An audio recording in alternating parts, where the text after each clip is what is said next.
روز 22 اسفند سال 1402 پیکری مرد حدوداً 40 ساله توی بیابونه اطراف جاده قدیم قم پیدا شد. آثاری از اینکه آسیبی دیده باشه وجود نداشت. واسه همینم توی نگاه اول به نظر می اومد که انگار به صورت طبیعی از دنیا رفته. اما با تیزهوشی مامورای پلیسی که توی صحنه حاضر شده بودن مشخص شد که این موضوع اصلاً عادی نیست. عامل این اتفاق تمام مدت به اداره آگاهی رفت آمد داشت و چندین بار بازجویی شد، ولی به قدری حرفه‌ای عمل کرد که تا 1 سال لو نرفت. درود به شما همراهای خوب کانال جنایی‌گرا. امروز هم با یه پرونده دیگه در خدمت شماییم. قبل از اینکه ادامه پرونده رو با هم دیگه بشنویم، حتما همین الان کانالمون رو سابسکرایب کنید، چون با این کار باعث میشین این ویدیو به افراد بیشتری نشون داده بشه و افراد بیشتری آگاه بشن. با ما همراه باشید.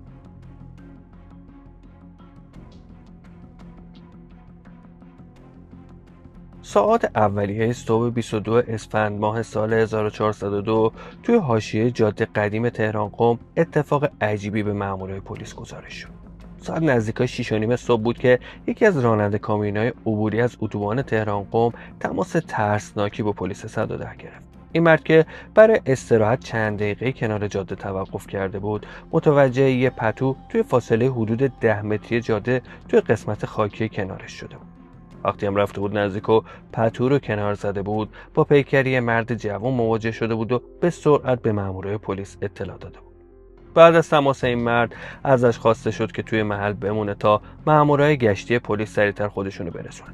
قبل از اینکه مامورای گشتی پلیس سر برسن، یه ماشین راهنمایی رانندگی پلیس که داشت از اونجا رد میشد، متوجه مشکوک بودن حرکات این راننده کنار جاده شد. واسه همین سرعتش رو کم کرد تا ببینه چه خبر شده. وقتی سرعتش رو کم کرد و دقت بیشتری کرد، دید خود راننده کامیونم داره به ماشین راهنمایی رانندگی اشاره میکنه که وایسه. با توقف این ماشین پلیس و پیاده شدن 2 افسری که توی این ماشین بودن، خیلی زود دست به بیسیم شدن و خبر پیدا شدن این مرد جوان به مرکز اطلاع دادن. با اینکه راننده کامیون هیچ تقصیری نداشت و مرتکب هیچ کار خلافی نشده بود، بازم چون افسر راهنمایی رانندگی اطلاعی از چیزی نداشت، بهش دستور داده شد که بره توی ماشین پلیس بشینه تا مامورای انتظامی به صحنه جرم برسن. با اطلاعی که این مامور داده بود، خبر تایید شد و به بازپرس جنایی هم اطلاع داده شده بود تا خودشو برسونه.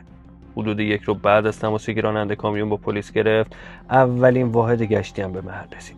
پشت هم تعداد مامورای حاضر توی صحنه داشت زیاد میشد، ولی بازم هنوز مشخص نبود که چه اتفاقی برای این مرد افتاده. مشخص نبود با پای خودش تا اینجا اومده یا اینکه آوردن اینجا و یه بلایی سرش آورد. جواب این سوالا تا اومدن بازپرس و تیم جنایی به صحنه امکان پذیر نبود. حدود 1 ساعت و نیم طول کشید تا بازپرس و تیمش به محل حادثه رسیدن. کل منطقه توسط مامورای پلیس قرق شده بود و دور محل حادثه نوار زرد رنگ کشیده شده بود. اولین نفر پزشک تیم جنایی به دستور بازپرس مشغول بررسی اولیه شد. وقتی معاینات اولیه این پزشک به پایان رسید، رفت پیش بازپرس و گفت که هیچ آثار مشکوکی نشون بده اتفاق غیر طبیعی براش افتاده وجود نداره. از زمان اتفاقی هم که براش پیش اومده تا الان حدود 8 ساعت میگذره. تمام شواهد هم نشون میده که فوتش طبیعی بوده. با این حال این موضوع باید توی پزشکی قانونی بررسی بشه. ولی تا اینجای کار هیچ چیز مشکوکی وجود نداره که بگیم این موضوع نیاز به پیگیری بیشتری داره. وقتی صحبت‌های پزشک تیم جنایی تمام شد، بازپرس که خیلی هم سختگیر بود، دستور داد که تیم تجسس لباسای تنه مرد رو به دقت بررسی کنن تا ببینن مدارک هویتی چیزی همراهش هست یا نه. وقتی این بررسی‌ها انجام شد، مشخص شد که به غیر از یه مقدار پول نقد، هیچ چیز دیگه‌ای توی جیباش نیست. نه کارت بانکی توی جیبش بود، نه مدارک هویتی.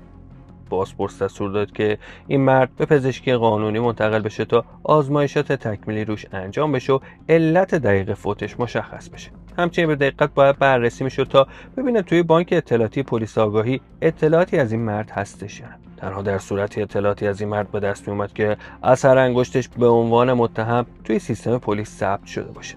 بعد از انتقالش به پزشکی قانونی، همچنان تحقیقات توی محل حادثه ادامه داشت. بازپرس دستور داد که تیم‌های مختلف 2 نفری تشکیل بشه و تا شعاع 500 متری وجب به وجب منطقه تحت بررسی قرار بگیره تا مشخص بشه موردی که مربوط به این پرونده باشه پیدا میشه یا نه. تجسس مامورای آگاهی شروع شد. همزمان بازپرس جنایی تهران رفت سراغ راننده کامیونی که ماشینش هنوز اونجا بود و به صورت موقت بازداشت شده بود. این راننده کامیون که اسمش کمال بود، وقتی پیش روی بازپرس قرار گرفت خیلی عصبانی به نظر می‌رسید. کمال با یه لحن خیلی عصبانی شروع به صحبت کرد و گفت که من اشتباه کردم که اصلا با پلیس تماس گرفتم. باید همون لحظه که همچین چیزی رو دیدم از اینجا میرفتم و به روی خودم نمیآوردم. ولی پاسپورت در جوابش گفت به این فکر کن که اگه این صحنه رو دیده بودی و فرار کرده بودی شاید یکی از دور این صحنه رو میدید. اون شخص با خودش فکر نمیکرد که تو بیگناهی. شماره ماشین تو برمی داشت میداد به پلیس و میگفت تو این کارو کردی. بعدش هم که خیلی زود شناسایی میشدی. تو هم بیای ثابت کنی که کاری نبودی، کلی وقت طول میکشید و باید توی بازداشت میموندی. با این حرفای بازپرس کمال یه مقدار آروم‌تر شد. بازپرس ازش خواست که توضیح بده که اون لحظه اول چی دیده و چیز مشکوکی هم این اطراف دیده یا نه. کمال شروع به صحبت کرد و گفت من مسافت زیادی رو تا اینجا اومدم. من از شیراز اومدم. واسه همینم خیلی دیگه خسته شده بودم. کمک راننده‌ام دارم ولی تو این سفر نتونست که باهام بیاد. واسه همین خودم تنهایی خیلی اذیت شدم و نیاز به استراحت داشتم. وقتی دیگه دیدم که اگه ادامه بدم ممکنه حادثه‌ای برام پیش بیاد، اینجا زدم کنار تا یه مقدار استراحت کنم و چند ساعت دیگه به راهم ادامه بدم. وقتی زدم بغل، از ماشین پیاده شدم تا یه دستشویی صحرایی برم و بعد بیام بگیرم بخوابم. ولی وقتی زدم بغل و چند متری از ماشین دور شدم، یه پتوی سربازی رو دیدم که روی زمین پهن شده. دروغ چرا؟ یه مقدار دور اطراف رو نگاه کردم و دیدم خبری نیست. با خودم گفتم حتما مال کسی بوده و اینجا جا گذاشته دیگه. گفتم میرم برش میدارم میبرم خونه، یکی دو بار میشورمش و بعدش استفادهش میکنم. اما وقتی چند قدمی رفتم نزدیک و دقت بیشتری کردم، حس کردم یه چیزی زیرشه. تا پتو رو کنار زدم یهو هول شدم و خوردم زمین. همینجوری هم که رو زمین بودم خودمو کشیدم عقب. بعدش هم سریع با پلیس تماس گرفتم و گزارش دادم که چی دیدم. چند دقیقه که تماسم گذشت یه مأمور راهنمایی رانندگی رو دیدم که داره اینجا رد میشه. سریع براش دست تکون دادم و نگه داشت. فکر می‌کردم بعد تماس من اومده این سمتی، ولی وقتی نگه داشت متوجه شدم که از هیچ چی خبر نداره. وقتی چیزی که دیده بودم و بهشون نشون دادم و توضیحاتم رو ارائه دادم، منو توی ماشینشون بازداشت موقت کردن تا شما برسید. بعد این گفته‌های کمال، محتویات داخل ماشین و بارنامه و مدارک هویتیش بررسی شد. مشخص بود که کمال کاری است. واسه همینم بازپرس تو همون محل حادثه دستور آزادی شد، ولی ازش مشخصات گرفت و بهش گفت تا زمانی که پرونده کامل نشده باید در دسترس باقی بمونه. کمال سوار ماشینش شد و رفت. همزمان اکیپای تجسس که مسئولیت بررسی اطراف محل حادثه رو داشتن کارشون تمام شد و برگشتن پیش بازپرس. همشون دست خالی بودن و هیچ چیز مشکوکی نتونسته بودن پیدا کنن که به عنوان سرنخ ضمیمه پرونده کنن. بر همینم خیلی زود تحقیقات توی محل حادثه به پایان رسید. یه جورایی دقیقاً معلوم نبود چه بلایی سر این شخص اومده بود و باید منتظر میموندن که نتیجه پزشکی قانونی اعلام بشه. ولی بازپرس با شواهدی که داشت میدید مطمئن بود که با یه پرونده جنایی طرفه. اول اینکه این شخص چجوری تا اینجا اومده بود؟ نه ماشینی اون اطراف پارک بود، نه موتوری چیزی. دومی که هیچ مدرک هویتی و کارت بانکی همراهش نبود. انگار که یکی به عمد مدارک هویتیشو برداشته بود که نشه شناساییش کرد. سومی که پزشک تیم جنایی اعلام کرده بود که از زمان فوتش 8 ساعت گذشته. ساعتی هم که پزشکی موضوع گفت 8 صبح. چجوری میشه که یه شخصی بدون هیچ چراغ قوه یا حتی گوشی ساده موبایل شبانه توی این تاریکی اینجا قدم بزنه؟ چهارمین موضوع شک برانگیزترین مسئله این بود که متوفی زیر یه پتو پیدا شده بود. اینم خیلی واضح بود که خودش نمیتونسته که این کار انجام داده باشه.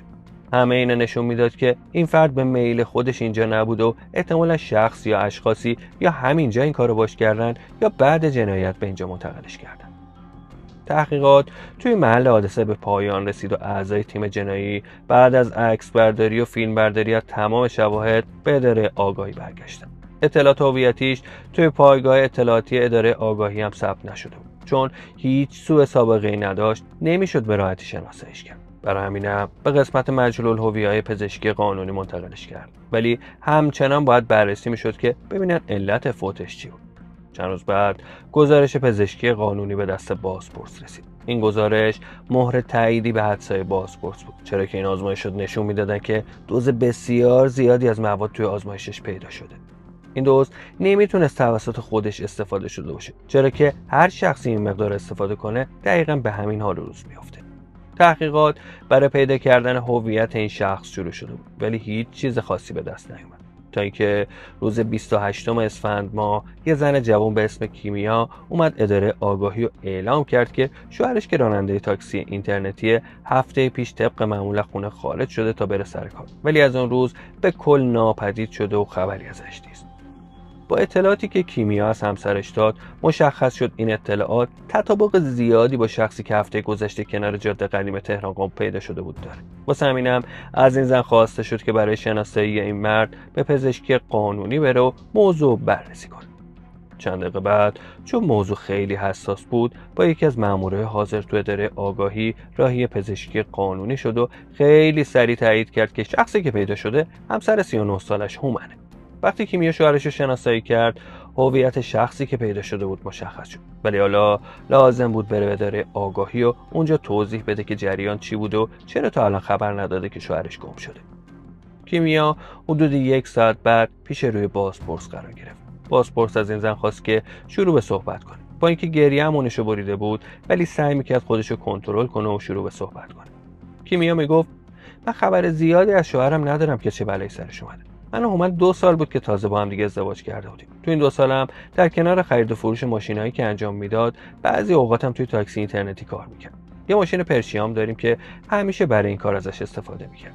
با سرمایه کمی هم که داریم معمولا ماشین خرید و فروش میکنه. معمولا هم ماشینای یه خورده خرجدار میگیره که براش ارزون تر بیفته. یه مقدار خرجش میکنه و گرون تر میفروشه.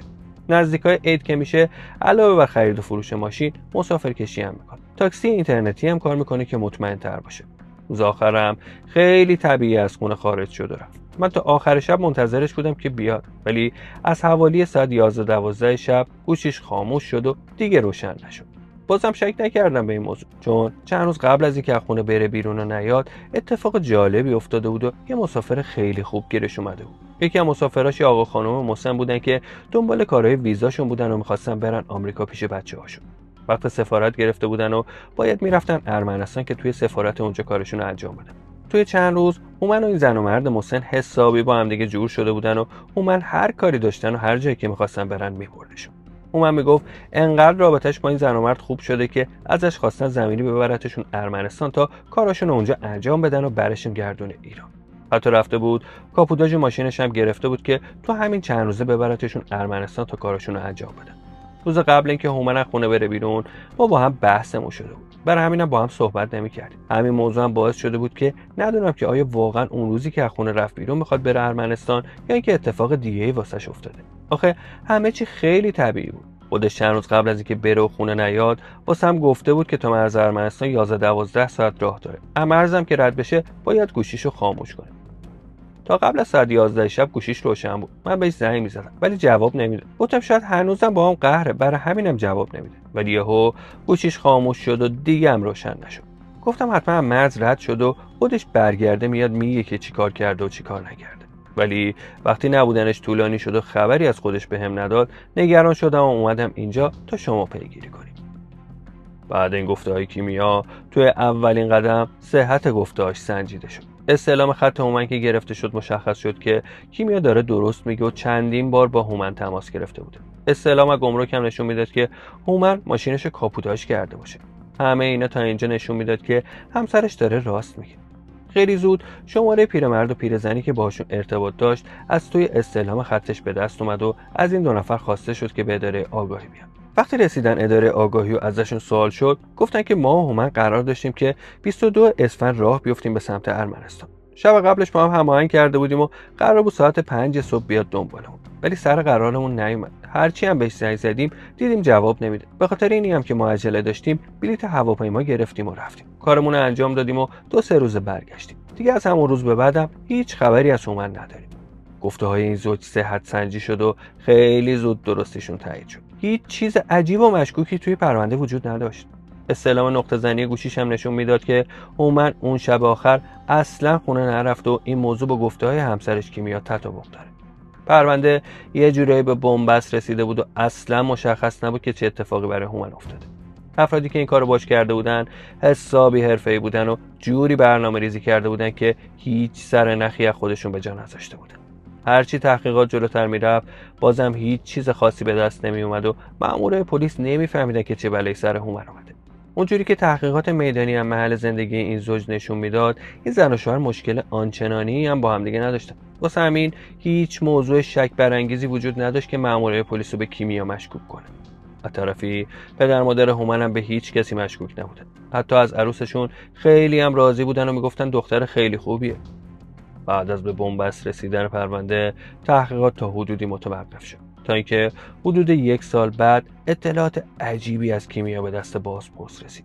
بازپرس پرونده که دوباره تحقیقات برای پیدا کردن ردی از عامل این اتفاق شروع کرده بود، متوجه شد که کیمیا از طریق دادگاه اقدام کرد و به صورت غیابی از همسرش طلاق گرفت و برای زندگی با شوهر جدیدش راهی شهر کاشان شد. وقتی بازپرس پرونده این موضوع فهمید، به سرعت دستور احضار کیمیا به اداره آگاهی تهران را صادر کرد. کیمیا چند ساعت بعد خودش رسون اداره آگاهی و پیش روی بازپرس نشست.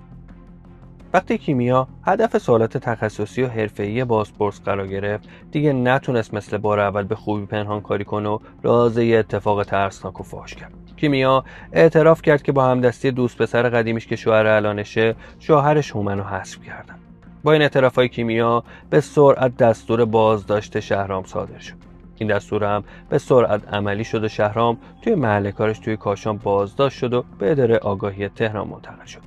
حالا لازم بود که کیمیا از ابتدا توضیح بده که داستان چی بود و چی شده که کارشون به اینجا کشیده. کیمیا شروع به صحبت کرد و گفت من زن سوم هومن بودم. هومن قبل من 2 بار دیگه هم ازدواج کرده بود. زن اولشو باهاش مشکل پیدا کرده بود و طلاق داده بود. زن دومش هم بعد از 3 سال زندگی متوجه شده بود که مریضه. هومن تمام تلاششو برای نجات زنش انجام داده بود، اما فایده‌ای نداشت و همسرش از دست رفته بود. بعد از فوت همسر دومش، هومن 1-2 سالی تنهایی زندگی کرده بود تا اینکه مادرش منو برای ازدواج بهش معرفی کرده بود. مادر من و هومن تو این دور همیه زنونه با هم دیگه آشنا شده بودن. مادرم هم کل داستان زندگی هومن رو میدونست. مادر هومنم که دورا دور منو میشناخت، اما مادر من خواسته بود که من و هومن با هم دیگه بیشتر آشنا بشیم. با اینکه مادرم میدونست من با یه پسر دیگه دوستم و با هم علاقه داریم، ولی گیر داد به من که با هومن برم بیرون.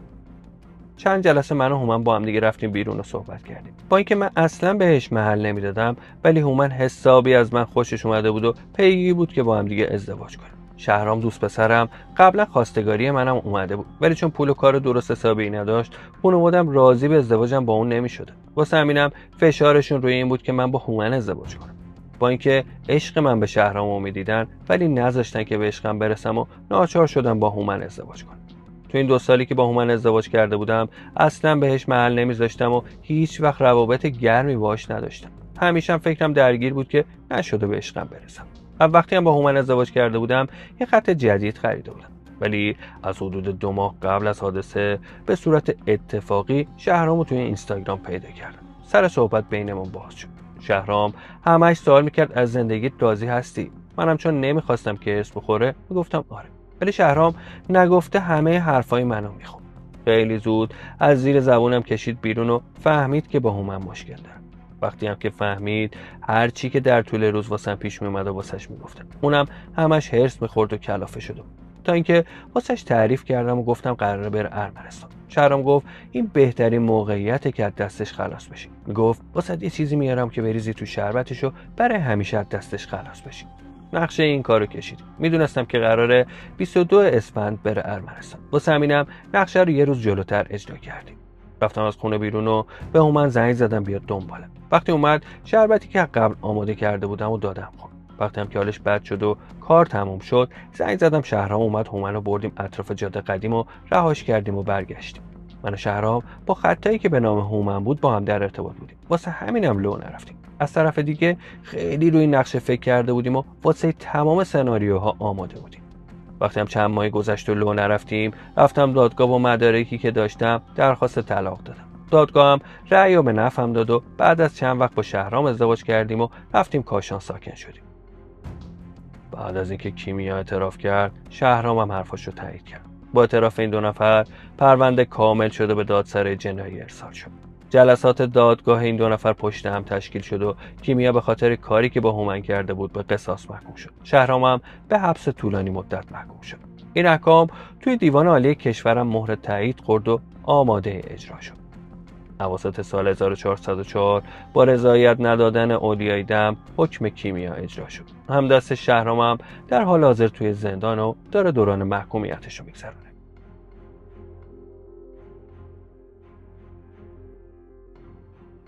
ممنون که تا آخر این پروندم همراهمون بودید. اگه برای بار اولی که ویدیوهای ما رو میبینین، حتما همین الان کانالمون رو سابسکرایب کنید. چون ما هر روز پرونده‌های جدید ایرانی رو باتون به اشتراک میذاریم. تا بررسی پرونده جدید با ما همراه باشین و مواظب خودتون باشین.